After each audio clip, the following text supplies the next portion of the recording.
अस्सलाम वालेकुम नाज़रीन, मैं हूं आपका मेज़बान फ़याज़ वलाना और आप देख रहे हैं फ़याज़ वलाना ऑफिशियल यूट्यूब चैनल। और हम बात करना चाहते हैं स्पेशल इन्वेस्टमेंट फैसिलिटेशन काउंसिल के हवाले से।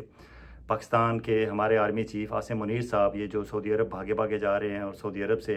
उन्होंने दावत तो मोहम्मद बिन सुलेमान को दी थी कि आप 23 मार्च के हमारे इस यौम जमहूरिया के मौके पर और परेड पे हमें शर्फ बख्शें। लेकिन मोहम्मद बिन सुलेमान सियाने हैं, उन्होंने अपने ज़ाहिर मशीरों से भी मशवरा लिया होगा और अपनी इंटेलिजेंस एजेंसी से भी रिपोर्ट ली होगी और इस्लामाबाद में जो उनके सफ़ीर हैं उनसे भी पूछा होगा कि क्या सूरत हाल है, इस्लामाबाद मुझे आना चाहिए या नहीं। तो यकीन उन्होंने यही मशवरा दिया गया होगा कि शहबाज शरीफ साहब की ये फार्म 47 वाली हुकूमत है और आसिम मुनीर साहब भी पब्लिक में उस तरह पॉपुलर नहीं है। डंडा इनके हाथ में ज़रूर है, सब कुछ इस वक्त वही कर रहे हैं और शहबाज शरीफ साहब के पीछे भी वही हैं। अगर शहबाज शरीफ साहब के पीछे से वो आज हट जाएँ तो शायद शाम तक उनकी हुकूमत भी बरकरार ना रहे।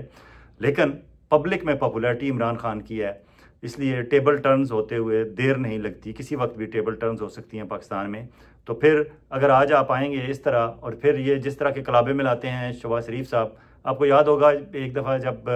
97 में मियां नवाज शरीफ साहब प्राइम मिनिस्टर थे इस्लामाबाद में और चीफ मिनिस्टर लाहौर में थे शहबाज शरीफ साहब, तो इन्होंने किंग अब्दुल्ला को वहाँ बुलाया था लाहौर में और वहाँ बहुत बड़ा उनके एजाज़ में फंक्शन किया था। और उस फंक्शन में तकरीर करते हुए उन्होंने कहा था कि हम आपके भाई हैं और बिरादर हैं और ये वो। और अब्दुल्ला साहब ने भी तकरीर में जवाबन इखलाकन कह दिया था कि हाँ हम भाई हैं। और बाद अज़ां जब मियाँ साहब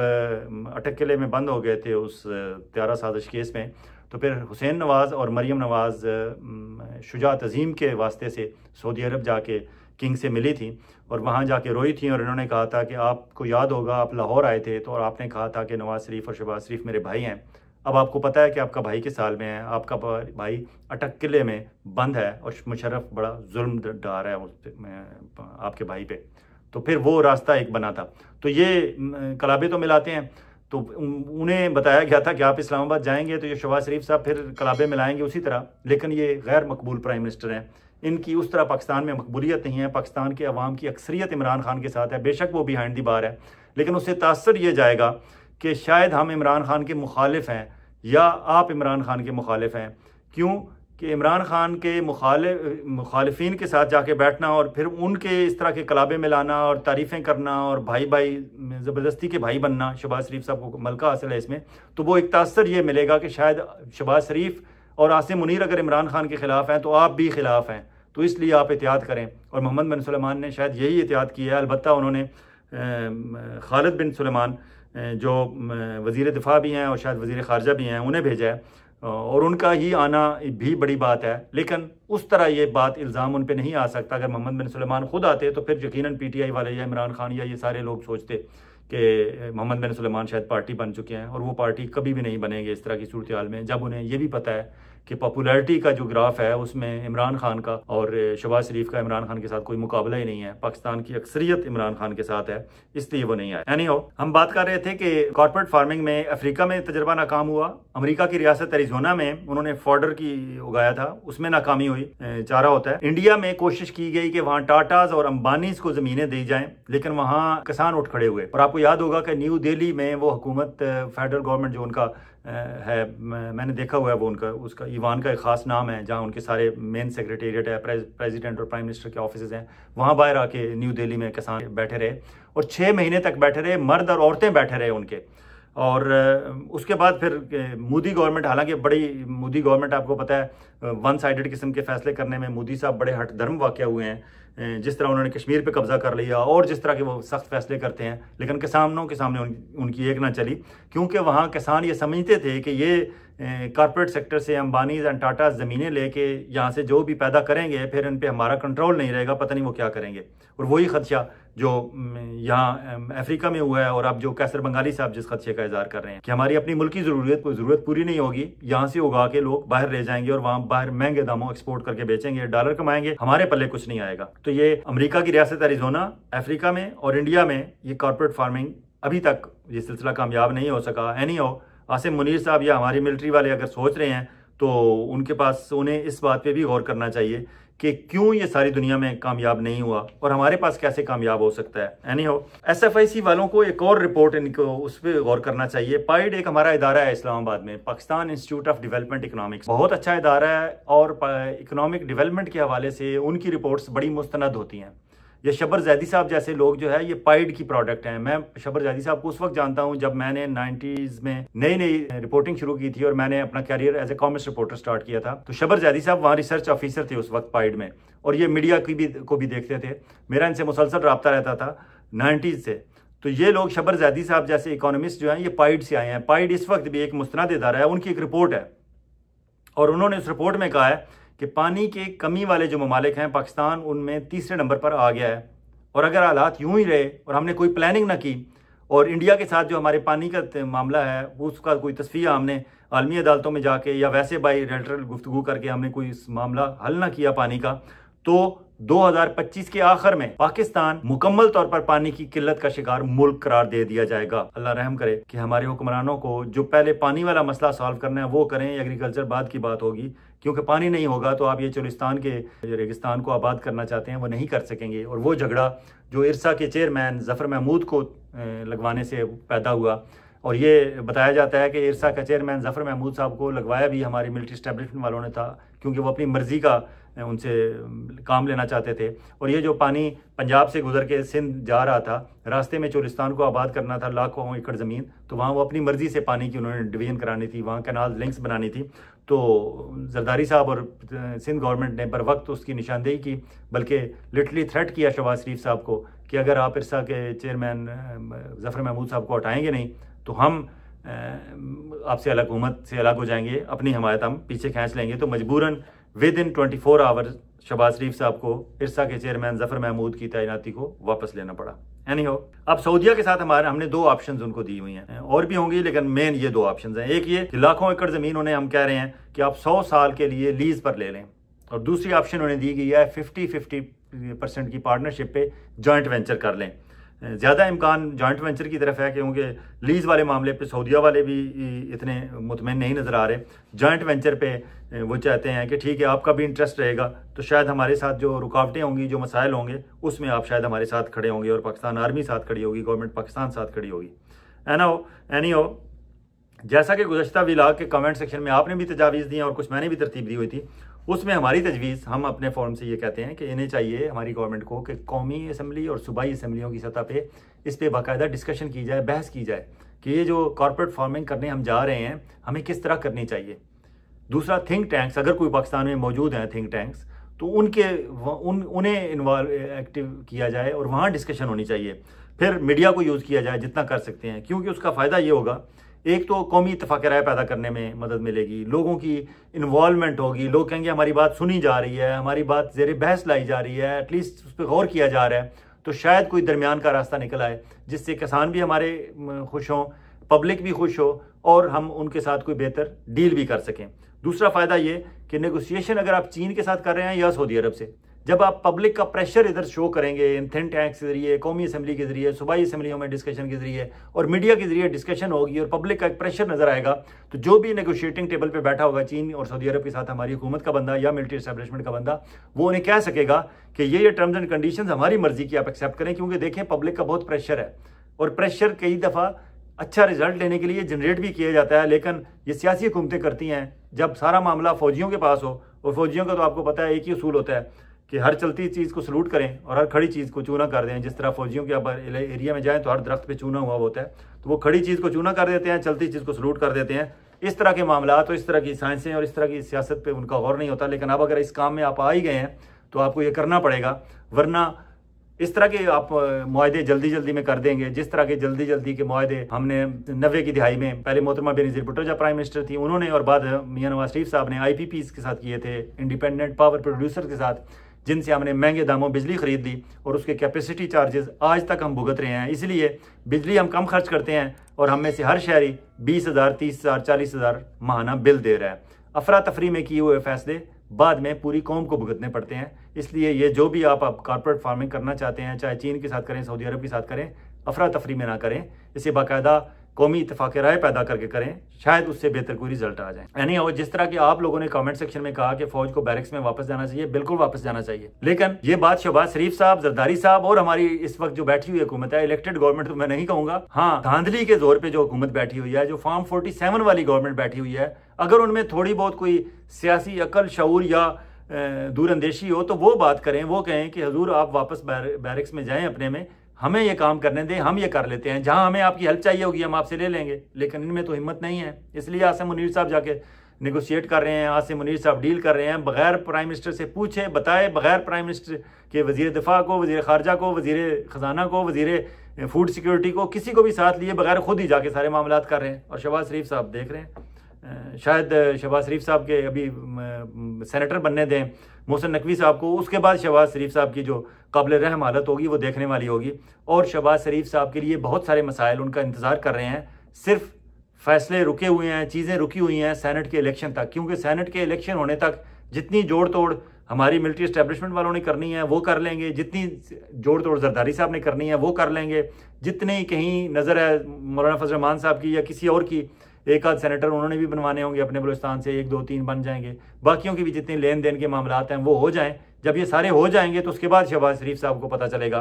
कि कितने 20 का 100 होता है, और उस वक्त तक उनके बड़े भाई भी लंदन जा चुके होंगे और वो भी फिर लंदन से बैठ के तमाशा देखेंगे। और फिर इसहाक डार साहब भी अपना, अभी भी उन्होंने एक प्रेस कॉन्फ्रेंस जो लंदन में जाके ज़बरदस्ती की प्रेस कॉन्फ्रेंस की है, उसमें वो वजारत खारजा के मामला पे सिर्फ कोई 2.5-3 मिनट उन्होंने गुफ्तगू की है, बाकी उन्होंने सारी गुफ्तगू मुल्क की इकॉनमी के हवाले से की है, इंडिया के साथ तजारत के हवाले से की है, और कहा है कि पाकिस्तान का ताजर, मकामी ताजर जो है वो इंडिया के साथ तजारत खोलना चाहता है, वो सारे उन मामलात में मुदाखलत करना चाहते हैं जो उनका डोमेन नहीं है। इंडिया से ताल्लुकात के हवाले से तो वो बात कर सकते हैं और उसकी आड़ में तजारत की भी बात कर सकते हैं, लेकिन बेसिकली वो मुल्क के ख़जाने के मामला, तजारत के मामला, सनत हरफत के मामला, वो सारे अपने हाथ में लेना चाहते हैं। औरंगज़ेब साहब उनकी आंख में खटक रहे हैं, क्योंकि ख़जाने की कुंजी उनके हाथ में होती थी तो वो अपने आप को प्राइम मिनिस्टर 2 समझते थे। अब उनके हाथ में ख़जाने की कुंजी नहीं है, अब सिर्फ ये दौरे ही रह गए हैं, और दौरे भी इस तरह के कि ज़बरदस्ती लंदन चले गए, लंदन से आगे वो गए वहाँ जनेवा में, शायद इंटरनेशनल एटॉमिक एनर्जी कमीशन वालों का, एजेंसी वालों का इजलास था, वहाँ जाना था प्राइम मिनिस्टर, लेकिन प्राइम मिनिस्टर साहब को अपनी हुकूमत का खतरा था, ये नहीं गए, तो उनकी जगह वो कवर करने के लिए गए। लेकिन जाते हुए भी वो लंदन गैर ज़रूरी तौर पर रुके, बगैर ब्रिटिश गवर्नमेंट को बताए, और वापसी पे भी वहाँ रुके। और फिर डॉक्टर फैसल जो वहाँ हमारे ब्रिटिश हाई कमिश्नर, पाकिस्तान के हाई कमिश्नर हैं बरतानिया में, उन्होंने कोशिश करके एक आध मिनिस्टर से इनकी मुलाकात कराई, वहाँ शायद इंटरनेशनल डेवलपमेंट के मिनिस्टर हैं उनके, फॉरेन मिनिस्टर तो उनके पाकिस्तान बरतानिया में थे ही नहीं, वो आउट ऑफ कंट्री थे, लेकिन एक मिनिस्टर से इनकी मुलाकात हो गई और फिर उन्होंने एक रस्मी सी प्रेस कॉन्फ्रेंस भी की है। लेकिन उनके चेहरे पे ये परेशानी साफ नज़र आ रही है कि उन्हें बड़ी तकलीफ है कि मोहम्मद औरंगज़ेब साहब कहाँ से आ टपके हैं, वो कैसे वज़ीर ख़जाना बन गए हैं मेरे होते हुए। वो अपने आप को वज़ारत ख़जाना का माहिर समझते हैं और ये समझते हैं कि ख़जाने की जो कुंजी है वो मेरे ही हाथ में होनी चाहिए, किसी और के हाथ में नहीं होनी चाहिए। तो ये इलेक्शन सेनेट के होने दें, उसके बाद इसहाक डार साहब भी अपना रंग दिखाएंगे और लोग भी दिखाएंगे। एनीहाउ, मुबसरीन ये भी कहते हैं कि ये जो एग्रो फार्मिंग है आजकल के दौर में, अगर तो आपने जिस तरह चाइना ने साल हर साल मेहनत की है, तो अब उनकी प्रोडक्ट जो इमरान खान एग्जांपल देते थे कि उनकी गाय जो है वो 4 गुना या 6 गुना ज़्यादा दूध देती है, उनकी भैंस 8 गुना ज़्यादा दूध देती है, वहाँ वीट जो है वो 8 गुना ज़्यादा 1 एकड़ से लेते हैं, हम कम लेते हैं। ये सारा साल के तजर्बात करने के बाद वो उस पे पहुँचे थे। आज हम अगर फौरी तौर पर कहें कि आज हम एग्रो फार्मिंग शुरू कर देंगे, लार्ज स्केल पे कॉर्पोरेट फार्मिंग शुरू कर देंगे और कल हम उस तरह की प्रोडक्शन ले लेंगे, वहाँ से प्रोड्यूस ले लेंगे, ऐसा नहीं हो। ज़रूरी पैदावार इतनी जल्दी चेंज नहीं होती, टाइम लगता है। वक्ती तौर पर जो rate of interest, return on interest है, ROI जिसे कहते हैं, वो बहुत कम है, और उसकी वजह से शायद उस तरह एकदम आप जो 180 डिग्री पे आप कहते हैं कि हमारी मुल्क की मईशत टर्न हो जाएगी, नहीं, इस तरह नहीं होगा। अलबत्ता अरब शहजादों के लिए जो पाकिस्तान में पहले भी वो बड़ी खुशी से आते हैं, स्पेशली यहाँ तिलवर का उन्होंने शिकार करना होता है, और मुख्तलिफ हमारे ममनुआ जो शिकार हैं वो उनको आज़ादी है, उनको इजाज़त है, उनको खुली छुट्टी मिल जाएगी, और हमारी फ़ौज के साथ उनको अपनी PR बेहतर करने की भी सहूलत एक मिल जाएगी, क्योंकि वो मिलिट्री की ख्वाहिश पे आ रहे हैं, तो मिलिट्री को खुश करेंगे तो कल तक मिलिट्री भी, अगर मिडल ईस्ट में जहाँ जहाँ हमारी मिलिट्री की हेल्प पहले भी चाहिए थी तो उन्होंने बुलाया हमें, बाद में भी जब चाहिए होगी तो वो उन्हें एक होगा कि हाँ हमारी पाकिस्तान की मिलिट्री के साथ हमारी PR अच्छी बन गई है, और फिर शिकार की भी आज़ादी है। फिर यहाँ वो अपने महल भी बनाएंगे। जिस तरह आपको याद होगा कि UAE के जो हुक्मरान हैं वो जब आना शुरू हुए रहीम यार खान के इलाके में, तो वहाँ इब्तदाई तौर पर वो शिकार के लिए आते थे, तो वहाँ उन्हें मोहम्मद मुनीर नामी एक बंदा मिला जो वहाँ उनकी अशाए ज़रूरिया और दीगर लवाजमात, मैं इन्वर्टेड कामाज में लवाजमात की बात कर रहा हूँ, दीगर लवाजमात की फराहमी का उस बंदे ने अपना ज़िम्मा लिया, और वो करीब हो गया UAE के इस हुक्मरान ख़ानदान शेख ज़ैद बिन सुल्तान अल नहयान के ख़ानदान के साथ। और फिर इन्होंने वहाँ उनके रिहाइश के लिए छोटे छोटे कमरे बनाने शुरू किए, फिर छोटे छोटे एयरपोर्ट बनाने शुरू किए। 4 छोटे छोटे एयरपोर्ट वहाँ बने हुए हैं जहाँ वो उनके अपने जहाज़, छोटे जहाज़ उतरते थे। वहाँ से फिर इन्होंने थोड़े से मोहम्मद मुनीर साहब के माली हालात भी बेहतर हो गए और इन्होंने अपने आप को एज ए ठेकेदार इंट्रोड्यूस कराना शुरू किया। फिर इन्होंने मुल्तान एयरपोर्ट की एक्सटेंशन का ठेका लिया, वहाँ से इनके हालात सीधे हुए। तो फिर इन्होंने इस्लामाबाद एयरपोर्ट ये जो नया बनाया, इसका सबसे बड़े ठेकेदार मोहम्मद मुनीर साहब थे। और उस एयरपोर्ट की करप्शन का जो सबसे बड़ा केस इस्लामाबाद सुप्रीम कोर्ट में चलता रहा बड़े अरसे तक, पता नहीं आखिर में उसका क्या हुआ, लेकिन जब तक वो चल रहा था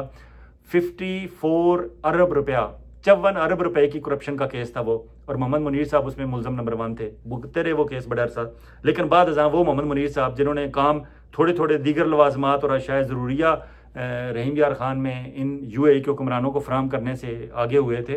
बाद में वो मोहम्मद मुनीर, जिन्हें किसी और नाम से इलाके में लोग पुकारते थे, वो बाद में चौधरी मोहम्मद मुनीर के नाम से सामने आए। और इस वक्त उन्होंने बाद अज़ां उन्हें पता चला कि मियाँ नवाज शरीफ साहब को खुश करने के लिए ज़रूरी है कि मेरे पास एक जहाज़ होना चाहिए ज़ाती। तो और मियाँ साहब इंतखाबी मुहिम में जहाज़ जो इस्तेमाल करते थे वो मंशा का यूज़ करते थे, मोहम्मद मंशा, मियाँ मोहम्मद मंशा, जो MCB के मालिक हैं और पाकिस्तान के एक बड़े निशात लेनन और ये सारे बहुत बड़े इंडस्ट्रियलिस्ट हैं और बिजनेसमैन हैं।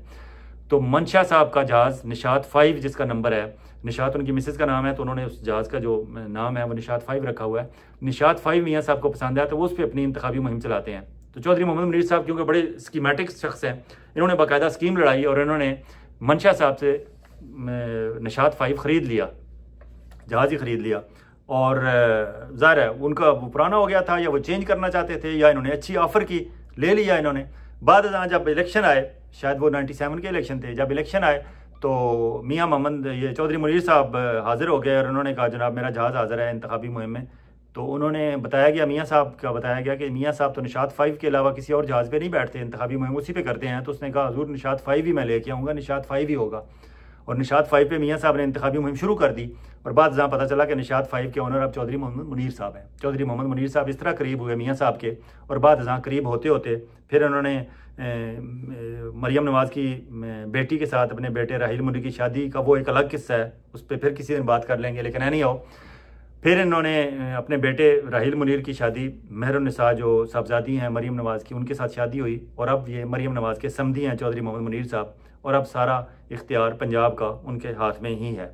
तो ये किस्सा है अरबों को रहीम यार खान में, कतर में अपना रहीम यार खान बहावलपुर और चुलिस्तान में उनको जगह देने की और उनकी खिदमत करने की और उनको सहूलियात फराम करने की, कि आप कहाँ से कहाँ पहुँच जाते हैं। इसी तरह अब बताया जाता है कि बहावलपुर के करीब जो किला दावड़ का एरिया है, वहाँ नज़र है हमारे कतरी शहजादों की, और वो कतरी शहजादों को वो इलाका दिखाया जा रहा है कि यहाँ आप आके अपने महल तामीर करें, यहाँ आप छोटे छोटे एयरपोर्ट अपने बनाएं और यहाँ आप आया करें। ये आपकी अपनी चरागाह होगी, जब चाहेंगे आप यहाँ शिकार करेंगे, जब आएंगे आप यहाँ इस्तराहत फरमाएंगे, जब आएंगे आप यहाँ छुट्टियाँ गुजारेंगे। इसी तरह जो सऊदी अरब वाले हैं शहजादे, उनको चुलिस्तान का एरिया दिखाया जा रहा है, पीरोवाल से आगे जो है रहीम यार खान तक सारा एरिया चुलिस्तान का, वो सऊदी अरब के शहजादों को दिखाया जा रहा है। तो ये सऊदी अरब, कतर, UAE के शहजादों के लिए हमारा पूरा चुलिस्तान का एरिया चरागाह होगी। यहाँ वो शिकार भी अपनी मर्ज़ी से करेंगे, क़याम भी अपनी मर्ज़ी से करेंगे, और भी बाकी सरगर्मियाँ उनकी यहाँ मसरूफ़ रहेंगी। तो ये काइंड ऑफ आप कह सकते हैं कि हुकूमत मरियम नवाज़ की है पंजाब में, और शहजादों को अट्रैक्शन दी जा रही है। तो ये हनी ट्रैप किस्म की सिचुएशन उनके लिए बन गई है। और आसिम मुनीर साहब की ख्वाहिश है कि ये एरिया आबाद हो जाए और वहाँ से हम एग्रो फार्मिंग करें, और उस एग्रो फार्मिंग के नतीजे में हम पाकिस्तान की इकॉनमी को बेहतर करें। ख्वाहिश उनकी अच्छी है, लेकिन अगर इसमें कौम की ख्वाहिश शामिल नहीं होगी, कौम की राय शामिल नहीं होगी, इत्तफाक राय नहीं होगा, और कोई बेहतर फैसला बेहतर टर्म्स एंड कंडीशंस पे नहीं किया जाएगा, तो शायद आगे चल के हमें इसी तरह रोना पड़े जिस तरह आज हम IPPs के सौदों पे रो रहे हैं। यानी इजाज़त चाहूँगा, और आपसे मेरी दरख्वास्त है कि प्लीज़ अगर आपको पसंद आए कि हम पब्लिक की, आम पाकिस्तान की, पाकिस्तानियों की बेहतरी की बात करते हैं, पाकिस्तान की बेहतरी की बात करते हैं और बिला कमोकास्त करते हैं, और हम किसी के फेवरेट, कोई हमारा फेवरेट नहीं, हमारे फेवरेट सिर्फ पाकिस्तान है और हमारा फेवरेट पाकिस्तान के अवाम है, तो इस चैनल को सब्सक्राइब करें, शेयर करें दोस्तों के साथ, और कमेंट सेक्शन में आपस में डिस्कशन जारी रखें। मैं भी जब जब मुझे मौका मिला मैं पढ़ता रहूँगा, और जो मैं ज़रूरी समझूंगा उसको शामिल भी करूंगा अपने कमेंट सेक्शन में। बल्कि मैं कोशिश कर रहा हूं कि संडे वाले दिन, क्योंकि दूसरी एक्टिविटी इतनी नहीं होती, तो कम से कम हर संडे को मैं आपके जितने मेरे पिछले हफ्ते के व्लॉग होते हैं उनमें से आप जो अगर कोई अच्छा पॉइंट रेज करते हैं तो उन पर बात कर ली जाए। इजाज़त चाहूँगा, बहुत जल्द एक और व्लॉग के साथ आपकी खिदमत में हाजिर होंगे। उस वक्त तक आप अपना और अपने गिरदोनवा के लोगों का इसी तरह ख्याल रखिएगा जिस तरह आप चाहते हैं कि आपका ख्याल रखा जाए। खुदा हाफिज़।